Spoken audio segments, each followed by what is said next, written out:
सबसे पहले तो यही कहूँगी अपने नाज़रीन को कि इतनी अच्छी इन्होंने नात सुनाई है समीरा ने। उसके बाद मुझे यही था कि बस 12 रबीउल अव्वल की तैयारियां जैसे अभी शुरू हो गई हैं। रबीउल अव्वल का महीना शुरू होने वाला है और फिर ईद मिलादुल नबी इंशाल्लाह GTV आपके साथ वो भी सेलिब्रेट करेगा।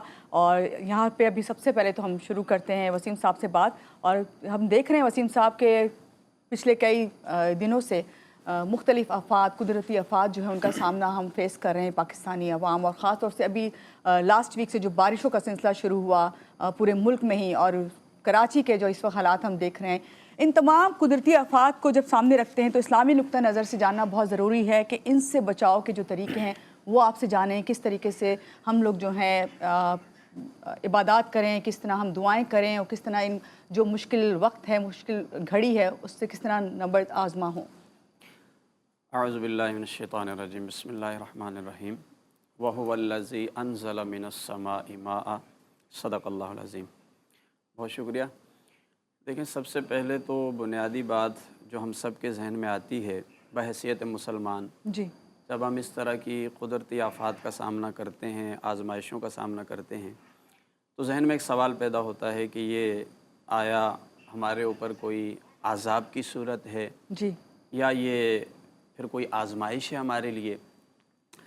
तो बुनियादी तौर पर ये बात समझनी चाहिए, बारिश और बारिश का पानी, जी, इसको अल्लाह ताला ने कुरान करीम में अपनी नेमत के तौर पर ज़िक्र फरमाया। यानी जिस तरह अल्लाह की और बहुत सारी नेमतें हैं तो बारिश भी एक उसकी अजीम नेमत है। जी। लेकिन यहाँ थोड़ा रुक कर हमें देखना होगा कि बाज़ दफ़ा ऐसा होता है कि कोई चीज़ अल्लाह चाहे तो नेमत बनती है, वो ना चाहे तो वो हमारे लिए ज़हमत भी बन जाती है। और इस वक्त पूरे पाकिस्तान, बल्कि न सिर्फ पाकिस्तान, पूरी दुनिया के अंदर आपने देखा कि कुदरती आफ़ात की ज़द में हैं, सैलाब की सूरत है, शदीद बारिशें हैं। इसको एक तो क़यामत की निशानियों से भी ताबीर किया जा सकता है, क्योंकि नबी अलैहिस्सलाम ने जो क़यामत की निशानियाँ इरशाद फरमाई जी, उनमें इस बात का ज़िक्र है कि आप अलैहिस्सलाम ने फरमाया कि क़हत ये नहीं है कि बारिश ही ना हो, बल्कि फ़रमाया कि ये भी क़हत है कि इतनी शदीद बारिश हो कि वो सब कुछ बहा कर ही ले जाए। बिल्कुल। यानी इसको भी क़हत से ताबीर किया गया, इसको भी एक तरह की बड़ी आजमाइश से ताबीर किया गया, और इसको भी क़यामत की निशानियों से ताबीर फरमाया गया। जी, तो अब जब चूँकि ये बात वाज़े है कि जब शदीद बारिशें हों, आपकी फसलें भी बह जाएं, आपके अमलाक को भी नुकसान पहुँचे, तो इसका मतलब यही है कि ये कहीं ना कहीं एक बड़ी आजमाइश का हमें सामना है। अच्छा, अब इस सूरत हाल से निकलना कैसे होगा? बिल्कुल। क्योंकि सबसे अहम बात यही है। असल में देखें कि जो लोग सिर्फ़ मादी चीज़ों पर नज़र रखते हैं, आप तज्ज़ियात सुनते हैं लोगों के, जी, तो वो सिर्फ़ इसके मादी असबाब का ही तज़किरा करके बात ख़त्म कर देते हैं। बिल्कुल। बेशक उसका भी एक ताल्लुक़ है कि भाई नदी नालों के करीब आबाद हो जाना, उनके रास्ते तंग करना, पानी के दरख्तों का ख़त्म करना, और इसी तरह पोल्यूशन वगैरह मुख्तलिफ़ केमिकल, वो अपनी जगह हैं। बारिशों का शदीद होना, मौसम के तग़य्युरात। जी, लेकिन साथ साथ हमें ये भी देखना चाहिए कि किसी भी चीज़ का नफ़ा बख्श होना और नुकसानदेह होना बज़ाते ख़ुद उसके अपने अंदर तासीर नहीं होती। अल्लाह ताला जिस चीज़ को चाहता है तो नफ़ा बख्श बनाता है, और जिस चीज़ को चाहता है तो नुकसानदेह बनाता है। जी, अब हमें मामूलात नबवी सल्लल्लाहु अलैहि वसल्लम की तरफ देखना चाहिए कि जब बारिश का मौसम बनता था तो तब आप क्या करते थे, जब बारिश होती थी तब आप क्या करते, और अगर शदीद बारिश हो जाए जो नुकसानदेह है तब आप क्या करते थे। क्योंकि हमने याद इलाही और खौफ इलाही, इन दोनों चीज़ों को तर्क कर दिया। अब हर चीज़ को ना हम बतौर इवेंट ले रहे हैं, उसे सेलिब्रेट करते हैं और उसको एंजॉय करते हैं और उसी नज़र से देखते हैं, और बाज़ लोगों के लिए वो चीज़ें ज़हमत भी बन रही होती हैं। हालांकि नबी अलैहिस्सलाम के मामूलात में ये बात शामिल है कि जब बारिश का मौसम होता, हवा चलती, बादल आने लगते, हज़रत आयशा सिद्दीक़ा रदी अल्लाह ताला अन्हा फरमाती हैं कि नबी अलैहिस्सलाम उस वक्त जब बारिश का मौसम बनता तो आपके चेहरे मुबारक का रंग तब्दील होता। कभी आप घर में अंदर जाते, कभी बाहर तशरीफ़ ले जाते, और मुसलसल एक परेशानी वाली कैफियत के आसार नुमायाँ रहते। जब बारिश बरस जाती तब नबी अलैहिस्सलाम बिल्कुल इस तरह हो जाते जैसे पुरसुकून हो गए। حضرت عائشہ صدیقہ رضی اللہ تعالیٰ عنہا نے پوچھا کہ اللہ کے رسول یہ کیا ماجرا ہے؟ جی نبی علیہ السلام نے فرمایا کہ دیکھو یہ جو بادل آتے ہیں، ہوا چلتی ہے، تو خوف الہی میرے اندر پیدا ہوتا ہے کہ کہیں یہ وہ والے بادل تو نہیں ہیں جو قوم عاد پر برسنے آئے تھے، آندھی اور طوفان کی صورت میں، عذاب کی صورت میں۔ تو نبی علیہ السلام کا معمول یہ تھا کہ جب بارش کے آثار ظاہر ہوں جی تو اس وقت تم اپنے اندر خوف الہی کی کیفیت پیدا کرو اور اللہ سے یہ گڑ گڑا کر مانگو کہ اس کو ہمارے لیے بطور رحمت ہی نازل فرما۔ اچھا، جب کبھی ایسا ہوتا کہ بارش شدید ہوتی، جیسے ابھی ہمارے ہاں ہوا کہ پانی بہت زیادہ حد تک بڑھ گیا، تو نبی علیہ السلام اس وقت یہ دعا فرماتے تھے کہ یا اللہ اس عذاب کو، اس طوفان کو ہم پر مسلط نہ فرما، اور آپ یہ دعا کرتے کہ اس طوفان کو اور اس شدید بارش کو ہمارے علاقے سے دور کہیں جنگلات میں، پہاڑوں پر، ٹیلوں پر برسا۔ تو یہ دعائیں بھی آپ کی منقول ہیں۔ اچھا، خاص طور پر جس وقت بارش کا نزول ہوتا، بے شک بارش اللہ کی رحمت ہے، آپ اس سے لطف اندوز ہوں، آپ اس میں نہائیں بھی، جو بھی ہے، لیکن ساتھ ساتھ آپ کی توجہ نبی علیہ السلام کے معمولات پر ہو تاکہ وہ آپ کے لیے زحمت نہ بنے، باعث برکت ہو۔ جب بارش برس رہی ہوتی تھی تو نبی علیہ السلام یہ دعا فرماتے تھے، اللہم صبیا نافعا، اور ایک روایت میں آیا ورحمتا، اے اللہ اس بارش کو ہمارے لیے نفع بخش بنا، اس بارش کو ہمارے لیے رحمت کا ذریعہ بنا۔ تو آپ علیہ السلام کے معمولات بارش کے دوران اور بارش سے پہلے یہ ہوا کرتے تھے۔ اب اگر ہم یہ چاہتے ہیں کہ اتنی بڑی قدرتی آفات سے ہم جو ہے وہ نبر آزما ہو سکیں، کیونکہ آپ کی ٹیکنالوجی فیل ہے، آپ کی ساری پلاننگ فیل ہے، آپ دیکھتے ہیں کہ جب اللہ تعالیٰ کی طرف سے کوئی ایسی آزمائش آتی ہے تو ساری چیزیں فیل ہو جاتی ہیں۔ بالکل مفتی صاحب، اس کا حل یہی ہے جو میں نے عرض کیا، جو آپ نے بتایا ہے۔ بالکل آپ سے اور بھی ہم پوچھتے ہیں حل، کوئی وظیفہ بھی ضرور بتائیے گا کہ اس طرح کا مشکل وقت جو ہے تو اس میں غیبی مدد کے لیے کوئی وظیفہ ہم جاننا چاہیں گے آپ سے، لیکن یہاں لیتے ہیں ایک چھوٹی سی بریک کے بعد واپس آتے ہیں، رہیے گا ہمارے ساتھ۔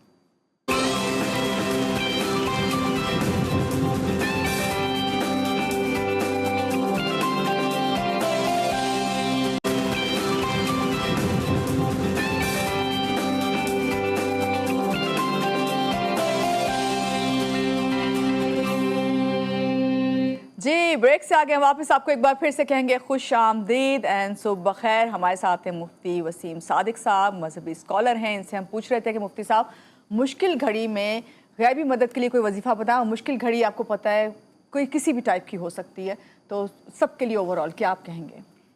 دیکھیں، اس کے لیے صحیح مسلم شریف کی حدیث پاک ہے، نبی علیہ السلام نے خود ایک دعا تعلیم فرمائی۔ آپ علیہ السلام نے فرمایا کہ جب تمہارے اوپر کوئی مصیبت آ جائے، کوئی مشکل آ جائے، تو فرمایا یہ کلمات پڑھ لیا کرو۔ وہ کلمات میں پڑھ کے بتا دیتا ہوں، انا للہ و انا الیہ راجعون، اللہم اجرنی فی مصیبتی واخلف لی خیرا منہا۔ یہ دعائیہ کلمات ہیں۔ نبی علیہ السلام نے فرمایا کہ جب بھی مشکل گھڑی آئے، مشکل لمحات آئیں، فرمایا یہ کلمات پڑھ لیا کرو، انشاءاللہ اس سے تمہاری مشکل ٹل جائے گی، چاہے وہ کسی بھی طرح کی پریشانی ہو، ٹھیک ہے، دور ہو جائے گی۔ کتنی بار پڑھنا ہے؟ کسی بھی آپ مطلب اس کا تھوڑا سا ورد کیا جائے، اس مشکل کے حساب سے، پریشانی کے حساب سے اس کو ورد میں رکھا جائے، اور ان کی برکات سے اللہ تعالیٰ اس پریشانی کو اور مشکل کو دور فرما دے۔ ٹھیک ہے مفتی صاحب، اسم اعظم کا ذکر کریں گے اس وقت کہ اسم اعظم جو ہے اس سے کیا مراد ہے، اور مشکلات کے حل میں کوئی اس کے لیے وظیفہ بتائیے گا اسم اعظم کے حوالے سے۔ اسم اعظم ایک بڑا دلچسپ سا بھی سوال ہے، کیونکہ بہت لوگوں کو اس کا شوق ہوتا ہے اور بڑے لوگ اس کی تلاش میں ہوتے ہیں کہ ایک تو یہ کہ اسم اعظم ہے کیا، جی، اور دوسرا یہ کہ پھر اسم اعظم کی اپنی برکات ہیں۔ چونکہ احادیث میں باقاعدہ طور پر اسم اعظم کے حوالے سے تذکرہ فرمایا گیا، جی، یہ بیسیکلی اللہ تعالیٰ کے جو اسماء الحسنہ ہیں، یعنی اللہ تعالیٰ کے جو نام ہیں، ان ناموں میں سے چند نام ایسے ہیں جن کو احادیث میں اسم اعظم سے تعبیر فرمایا گیا یا اسم اعظم کہا گیا۔ اچھا، اسم اعظم کی برکت یہ ہے کہ اسم اعظم کے ساتھ اگر کوئی دعا مانگی جائے تو وہ دعا قبول ہو جاتی ہے۔ اب چاہے وہ کوئی سی بھی آپ کی مشکل ہو، مثال کے طور پر اگر ایک شخص بیمار ہے اور آپ اسم اعظم پڑھ کر اس کی بیماری سے صحت یابی کے لیے دعا کرتے ہیں تو اللہ تعالیٰ اس کی برکت سے اس کو صحت یابی عطا فرمائے گا۔ آپ کسی پریشانی میں ہیں، کوئی نوکری کا معاملہ ہے، بے اولادی کا معاملہ ہے، کوئی بھی تکلیف ہے، یہ اسم اعظم کی برکات میں سے ہے۔ اچھا، اب اسم اعظم ہے کون سا وہ نام ہے، ہر ایک کا میننگ ڈیفرنٹ ہے۔ اب دیکھیں अहादीस के अंदर बहुत सारे अस्मा का तज़किरा है जिनको इसमें आज़म फरमाया गया है, किसी एक मखसूस नाम को इसमें आज़म नहीं कहा। अब उसका मैं ख़ुलासा अर्ज़ कर देता हूँ। अहादीस के अंदर या हय्यु या क़य्यूम, इसको भी इसमें आज़म ताबीर किया गया। अगर कोई शख्स ये कलिमात पढ़े या हय्यु या क़य्यूम और फिर इसकी वसीले से दुआ मांगे तो उसकी दुआ कबूल हो जाएगी।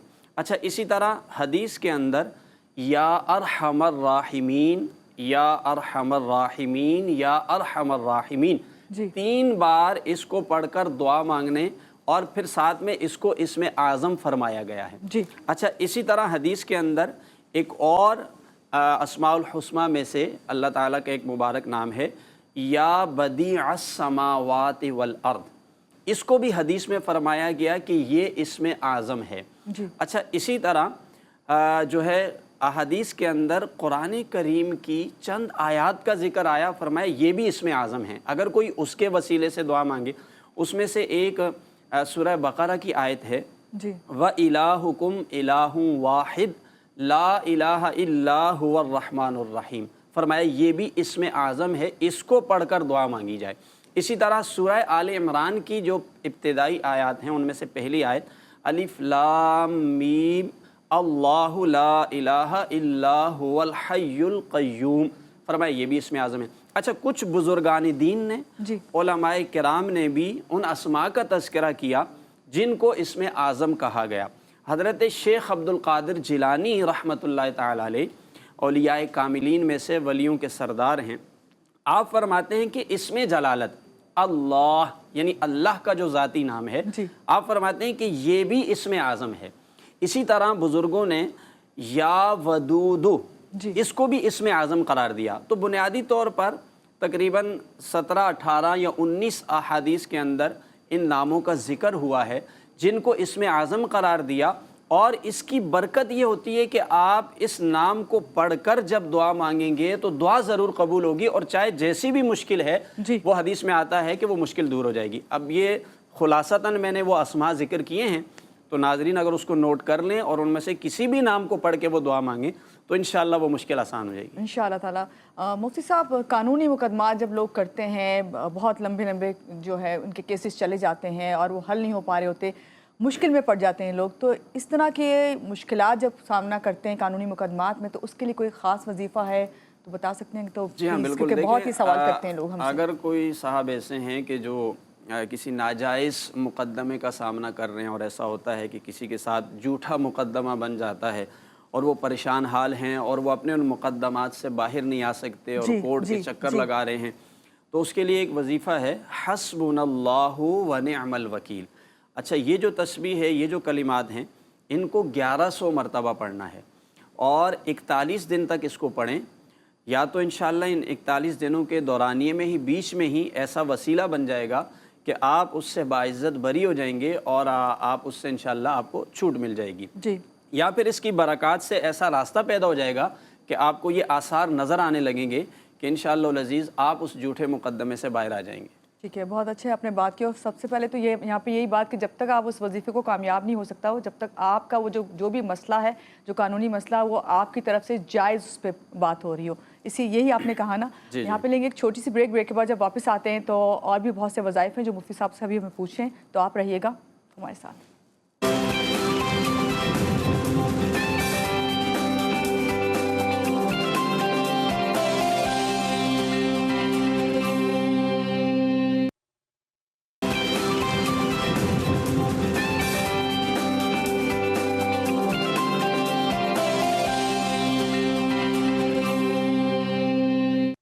जी, ब्रेक से आगे वापस। आपसे कोई बात मैंने नहीं करनी, इतने सवाल आप लोगों ने भेजे हैं। मुफ्ती साहब से सवाल करते हैं। मुफ्ती साहब, जिन्नात का बहुत ज़्यादा जिक्र होता है, हम अक्सर अपने प्रोग्राम में करते भी हैं कि भाई जिन्नात लोगों के घरों में होते हैं, तंग करते हैं, महसूस किया जाता है उन्हें बाकायदा।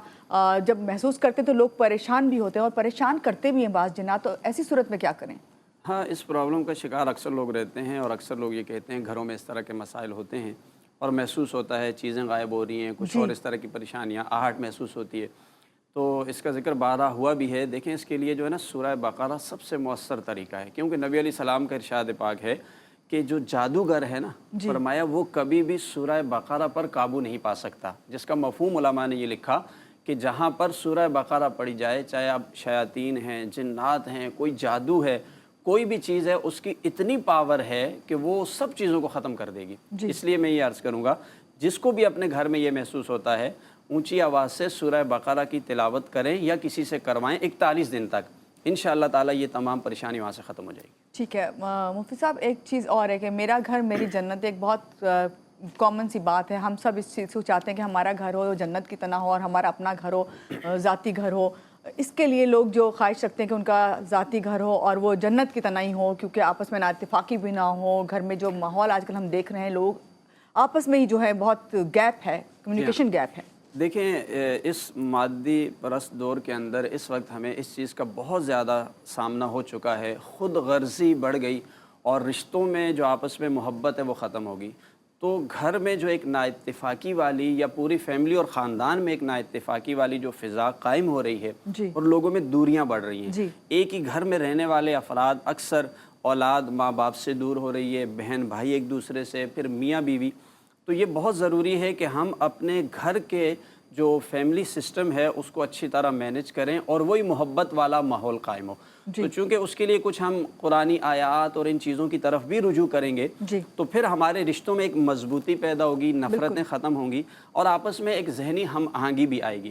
سورہ یوسف کی آیت نمبر 4 ہے، اذ قال یوسف لأبیہ یا ابت انی رأیت احد عشر کوکبا والشمس والقمر رأیتہم لی ساجدین۔ یہ سورہ یوسف کی آیت نمبر 4 ہے۔ اس کو اگر 21 دن تک کسی گھر کا اگر ماحول خراب ہے اور گھر میں اس کو پڑھا جائے، 101 مرتبہ پڑھنا ہے، 101 بار اس کو پڑھا جائے، اول آخر 11 مرتبہ درود شریف پڑھ کے پڑھنا ہے 21 دن تک، تو انشاءاللہ آپ دیکھیں گے کہ چاہے وہ میاں بیوی کا آپس میں مسئلہ ہے، چاہے بہن بھائیوں کا ہے، اولاد یا والدین کا ہے، تو انشاءاللہ وہ گھر محبت والے رشتے میں تبدیل ہو جائے گا۔ انشاءاللہ۔